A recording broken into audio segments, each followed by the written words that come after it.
भाई नेताजी, थोड़ा सा तुम हमारा ध्यान रखोगे, थोड़ा हम तुम्हारा ध्यान रखेंगे, ऐसे काम हो जाएगा, क्या दिक्कत है? हाँ हाँ, कोई दिक्कत वाली बात नहीं है, आ जाओ तुम। चलो शाम में बात करता हूँ तुमसे। हाँ। आईडीज़ हैं सर मेरी। कैसे ID? Aadhaar card, PAN card, voter ID वगैरह। एक बार देखिए सर। करेक्शन करवाना है क्या कुछ? करेक्शन नहीं करवाने सर, कैंसिल करवाने हैं। कैंसिल करवानी है? मुझे सर अब इनका ना कोई यूज़ नहीं लग रहा। भाई दिमाग खराब हो गया क्या तेरा? लोग इसे बनवाने के चक्कर में दौड़ लगाते हैं और तो इन्हें कैंसिल करवाना है। सर जब मैंने ये बनवाए थे ना, तब मैंने भी बहुत दौड़ लगाई थी। तो अब क्या हुआ? अब मुझे एहसास हो रहा है कि मैंने गलती कर दी सर। गलती हो गई? मैं समझा नहीं कुछ।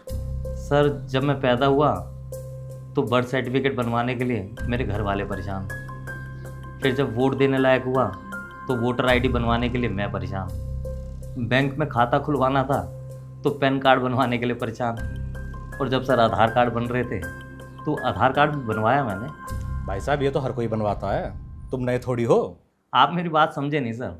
तो समझाओ ना, हम तुम्हारी बात समझने के लिए तो बैठे हैं यहाँ। देखिए सर, मुझे ये लग रहा है कि मुझ में और उन लोगों में कोई फ़र्क नहीं है जो बाहर देश से हमारे देश में शरण लेने आए। भाई कैसे फ़र्क नहीं है? तुम इस देश में पैदा हुए हो, वो बाहर से यहाँ आए हैं, तुम्हारे पास ये प्रूव है कि तुम इस देश में पैदा हुए हो, लेकिन उनके पास कोई प्रूव नहीं है, तो फ़र्क हुआ कि नहीं हुआ? यही बात तो मैं सर आपको समझाना चाहता हूँ कि मैं इस देश का नागरिक हूँ, उसके मेरे पास सारे प्रूफ हैं। और वो लोग जो बाहर देश से हमारे देश में शरण लेने आए हैं, हम दोनों को सुविधाएं बराबर की कैसे? हाँ, तो सुविधाएं तो एक समान ही मिलेंगी ना, भेदभाव थोड़ी होगा किसी के साथ। लेकिन ये बात तो गलत है ना सर। हमने इतने सारे कार्ड बनवाए ये प्रूफ करने के लिए कि हम इस देश के नागरिक हैं।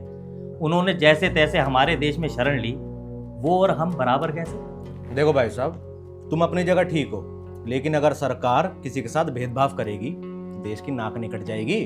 अच्छा, इसका मतलब है इससे हमारे देश के दामन में दाग लग जाएगा। बिल्कुल करेक्ट बात।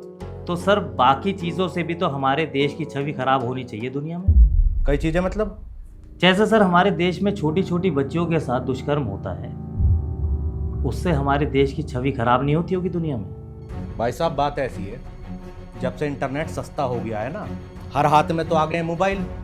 मोबाइल हाथ में आने की वजह से लोग देखने लगे हैं उल्टी सीधी चीज़, इनकी वजह से उनकी उत्तेजना बढ़ने लगी है, और उत्तेजना बढ़ने के कारण वो करने लगे हैं उल्टे सीधे काम। अच्छा, तो हम इसे इंटरनेट का कसूर मान लें। सर हमारे देश में जाति और धर्म के नाम पे जो लड़ाइयाँ होती हैं, वो भी इंटरनेट का ही कसूर होगा? कह सकते हैं। अच्छा सर, बरसातों में खड्डों में जो लोग लापता हो जाते हैं, उसके पीछे भी कसूर इंटरनेट का होगा सर? घरों तक साफ सुथरा पीने का पानी नहीं पहुंच रहा, उसके पीछे भी कसूर इंटरनेट का होगा सर?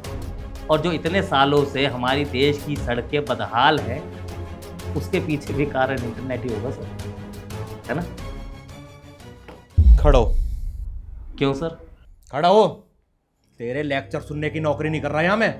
ये अपना सामान उठा और निकल यहाँ से। क्यों निकलूं सर? सवाल पूछना गलत है क्या? अभी थोड़ी देर पहले आप इन कार्डों का महत्व समझा रहे थे मुझे। हमारे देश में इतना कुछ गलत हो रहा है, लेकिन किसी को नज़र नहीं आ रहा, सब मौन है। मेरे लिए तो नेता और अधिकारी मर चुके हैं, और जिंदा है तो इस देश की परेशान जनता। और उस परेशान जनता की परेशानी किसी को नज़र नहीं आती। पता नहीं अधिकारी और नेता किस नशे में चूर हैं, क्योंकि उन्हें पता है चुनाव आएंगे, नया नारा लेकर आएंगे और जीत जाएंगे। फिर वही हाल। अमीर आदमी तो देश छोड़ के बाहर चला जाएगा सर, गरीब आदमी का क्या, मर जाए।